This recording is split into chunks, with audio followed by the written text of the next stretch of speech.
گزشتہ چند خطبات میں جنگوں کا ذکر کر رہے ہیں، جنگ بدر کا، اور میں جنگوں کا تو ذکر کوئی نہیں کر رہا، میں تو صحابہ کا ذکر کر رہا ہوں، صحابہ کے ساتھ جو جنگوں میں واقعات شہادتیں ہوئی، ان صحابہ کا ذکر کر رہا ہوں جو جنگ بدر میں شریک ہوئے، ٹھیک ہے، ان کے بارے میں اللہ تعالیٰ نے پہلے کہا کہ یہ بخشے گئے ہیں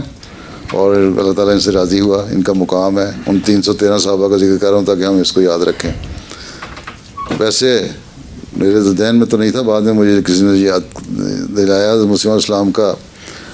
یہ تو اتفاق ہے کہ اللہ تعالیٰ نے میرے دل میں ڈالا کہ ذکر ہو جائے، اور وہ شروع ہو گیا۔ حضرت مسلم اسلام کو الہام ہے یا خواب میں اللہ تعالیٰ نے فرمایا کہ بدر کے واقعہ کو مت بھولو، ٹھیک۔ تو یہ تو مجھے گزشتہ ہفتے ہی پتہ لگا اس بات پہ، تو اس بات یہ، لیکن پہلے بالکل میرے ذہن میں نہیں تھا، اور پھر تو لیکن میرے دل میں یہ تحریک ضرور پیدا ہوئی تھی کہ بدر کے واقعہ کو مت بھولو، ان کا ذکر کرو۔ تو اللہ تعالیٰ کا یہ توارد ہے، یا اللہ تعالیٰ چاہتا ہے کہ ان کا ذکر کیا جائے۔ اس میں بہت سارے واقعات آ جاتے ہیں، اور میں صرف شہداء کی باتیں نہیں بتا رہا ہوں، ان کی ذریعے سے بہت ساری اچھی روایتیں ہمیں پتہ لگ رہی ہیں، ان کی نیکیوں کی باتیں پتہ لگ رہی ہیں، ان کے تقویٰ کے معیار پتہ لگ رہے ہیں، ان کی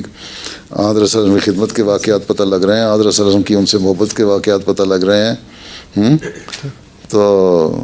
تاریخ بن جائے گی ایک آپ کی کٹھی جماعت احمدیہ میں، پہلے اس طرح صحابہ کی کوئی نہیں تاریخ کٹھی، ٹھیک ہے۔ ہاں، ان چیزوں سے آپ لوگوں کو ہر جو ہے واقعہ ہے، اور ہر صحابی کا اپنا انفرادی واقعہ جو ہے، اگر اس میں سے اگر نکالتے جائیں تو اپنی زندگیوں میں ہم اپنے چسپاں کرنے کی کوشش کریں تو ہماری اپنی تربیت ہوگی اس سے، اور ہمارے میں جرأت بھی پیدا ہوگی تبلیغ کے لیے بھی اور سختیاں برداشت کرنے کے لیے بھی۔